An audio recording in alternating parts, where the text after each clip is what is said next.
roll? Yeah. Awesome. Do I have to use this, or can I use the... You can do... I think I'd be more comfortable using that, because then I've got my hand for the cue cards. Okay. Okay, You so... have 2 hands. Yeah, I know, but... It's fine. 'Cause- Shall I begin? All good. Yeah. Okay, so my FMP is called Life's a Drag, and believe it or not, it is about drag queens. As you can see on the board, the synopsis is pretty simple. After a night out performing, a drag queen is the victim of a hate crime.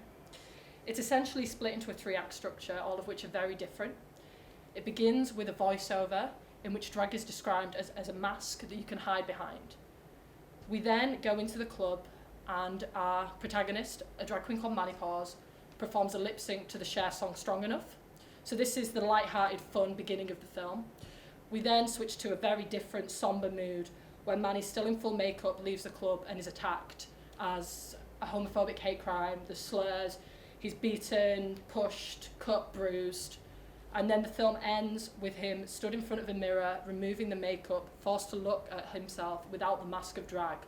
And in a complete silent room, looks in the mirror and sings the same song that he had previously lip-synced at the beginning of the film, which ironically enough, the opening line is, "I don't need your sympathy." So why am I making this film? Something that's really important with my work is doing stuff I'm passionate about. I've made a lot of films in the past where I haven't been passionate, but with this film I feel like I'm tapping into something that I really care about. But at the same time I'm taking a risk. I've never made a film about drag before. I've never made a film about a gay man because it's not something I know about. But at the same time I'm staying true to the kind of films I want to make while slightly pushing the boat out. I think there's a lack of films about drag and a lack of films that are truly authentic and telling real life stories about the gay community. And there's also a slight gap in the market, particularly with the type of story I'm trying to tell. I also think it's important to tackle the issue of hate crimes and something that is so traumatic and horrific but happens all the time. And that a lot of the time in this industry we glamorise things, or we just make it horrific and we stray away from what is actually happening. And as I've said, I'm very passionate about the subject. So, what is drag? It actually stands for dressed resembling a girl, which is something I learnt for the first time the other day. And it can be traced back to Roman times, believe it or not. Featured prominently in the Shakespearean era, where men would perform the female characters because women weren't allowed to perform. But it is now kind of something more niche. It's exclusive to the gay community for some reason, and is largely seen as a form of self-expression. I guess when you're in makeup and you're in a dress, you can be whoever you want to be, no matter who you are on the inside, truly. You can, be loud, you can be a diva, and I think that's what makes drag so exciting and interesting. And in terms of drag queens, there are many different types. Most of it's performance-based, lip-syncing, song, dance, which is what I'm focusing on, but there's also the more traditional type, which is just going for the look. So as I mentioned, my drag queen is called Manny Paws, and she's a seasoned performer with a very polished act. She knows what she's doing. She knows who she wants to be inside of this community. Her performance is lip-syncing and celebrity impersonation, and in this particular snapshot into her life, she's performing as Cher and lip-syncing to the song Strong Enough, which I chose because it kind of represents the character I'm trying to go for and the story she goes on. My main inspiration for the part was a guy called Chad Michaels, who is one of the most known drag queens there is. A winner on RuPaul's Drag Race All-Stars, a very, very seasoned and polished performer. When I look at Chad, I look at what I want to create in terms of the story and the character that I'm trying to bring to life. He's very polished, he's a Cher impersonator himself, and just knows exactly where he wants to go and what he wants to do. Now, one of the themes of the film, obviously I'm looking at the LGBT community in a modern setting, trying to provide this representation that we are yearning for so much, but also tapping into a slightly more niche market in that of drag, something that isn't really used in fictional film anymore. There's not been a film about drag in a while, that's made mainstream media. I'm also looking at hate crimes, because again, that's something we've shied away from because it is so horrific and violent. Obviously, it's going to be a difficult thing to tackle. It's not something I know a lot about, but that's where research comes in. And lastly, as I've said, looking at drag itself. In terms of style and genre, as I've said, the film is split into three very distinct acts. The first is fun, lively, it's happy. We're looking at this person doing what they love to do, having a good time. Then there's the stark contrast that comes in Act 2 when there's the attack, the full face of makeup just being ripped off, this person being ripped to shreds and completely demoralised by this group of thugs. And then lastly, the moment where she's forced to look in the mirror and see who she truly is and sing this song to herself, which is obviously very dark and bleak and serious. In terms of music, obviously at the beginning there's the lip sync, and then we're in a club, so the music's loud, it's fun, it's exciting, it's the traditional stuff you find in clubs, as crap as that may be. Then in Act 2 we go to something a lot more sad, a lot more sombre. It's a heavy subject matter, and I want to reflect that through sound. And then in the end it would be completely silent as this a cappella performance takes place. I think in terms of audience, it's very clear where my market is. It's young people who are far more accepting and far more interested and more free to open their horizons. Obviously inside of that there's the gay community who are struggling so much to find representation in films these days because it's just not there and it's not authentic, and it's sad and heartbreaking when there is there. And lastly, I want to educate.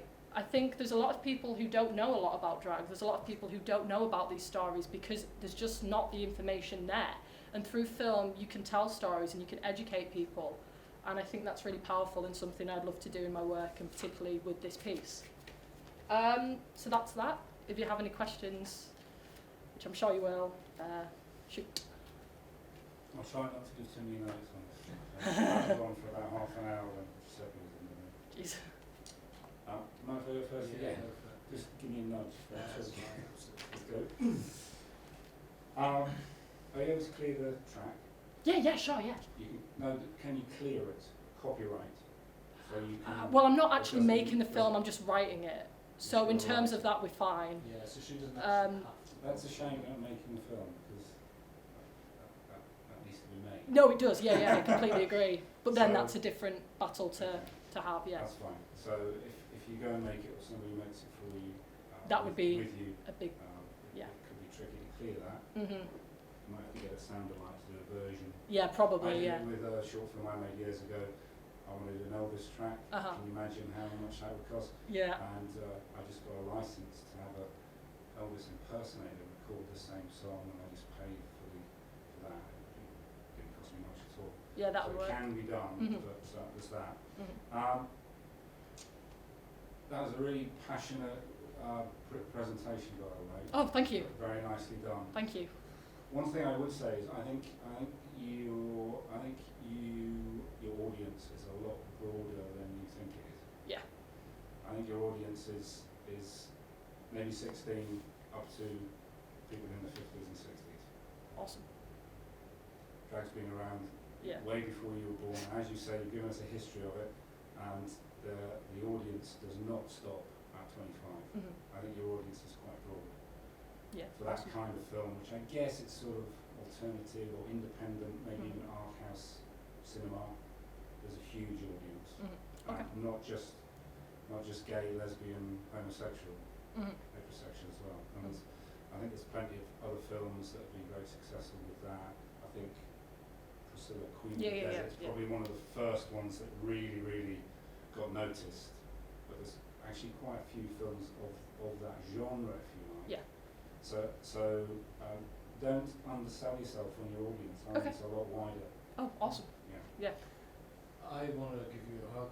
Brilliant. Oh, really? Really good. Work. Thank you.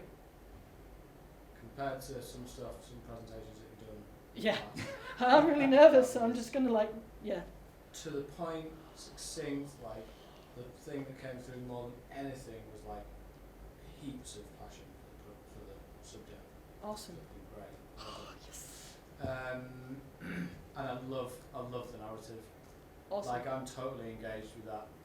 I think it's got a beautiful contrast between like the flamboyance and everything that's magical about what these people are doing Mhm. to everything that's really, really fucking horrible about it. And you go between in a really tangible way. You've got a vehicle that can tell those three different parts of it in a simple way and straightforward that people can understand, which I think is great. I genuinely think whether you make this at uni when you leave here or something, like, you should make this film. No, think yeah, I it'd agree. be Yeah, brilliant. I'm just writing that down. I'm just writing, Wow. try and get the film made. It would be a shame not to see it on screen. This is such a contrast from last year. What else can I say? I don't know really. Like, you know, if you're actually making the film now, then there's all sorts of kind of Yeah. casting things that we would talk about and stuff like that. But we don't need to talk about it now. Like, I think I'd be interested to read the script and see what your dialogue's It's like, not done yet. and make sure but that obviously you're gonna Mhm. do that, and we Mhm. need to really work on the dialogue and Oh yeah. conveying the simplicity of that structure in the dialogue as well. Although there isn't really going to be any dialogue. Is there? There is a scene quite early on where Manny is talking to a bouncer, and that's just kind of a way to get across her personality and who she is, to kind of further make the contrast clear. That's your setup. Yeah. That's your setup. You need Yeah. some kind of setup to get across his personality, character, Mhm. you know, for us to engage, to like, or sympathise, empathise. Mm. That's the word. Yeah. That's fine. Try and keep the dialogue to a minimum. Yeah. That's. Because I'm a big fan of visual storytelling. Yeah. I think we all are. Yeah. And having worked in TV drama for many years, where dialogue drives a story, it's just bleh. Yeah. There's like one page of dialogue in the thing. So try and write a screenplay script that is the story is told through the staging and the visuals and the choreography and the scenes playing out, because you know that song being sung in the club in Act 1 is storytelling. Mhm. Just that song alone is storytelling. Yeah. So set the character up, Manny. Set him up very succinctly. Okay. You know, be very very clear. You might write that dialogue over and over again until you get it absolutely nailed. Definitely, It yeah. might just be half a page, but try and nail who he is, what he stands for, what he's about, and allow us to empathise with him in that first page or so, and then try and make the rest visual storytelling, Sure. and obviously through song, the song. Yeah. That's gonna be different for me. but I'm And excited. you have been a dialogue lover in the past. Yeah, I You love my probably still are, dialogue. and that's absolutely fine. I love But my I think dialogue. this is different, and this Mm. is great.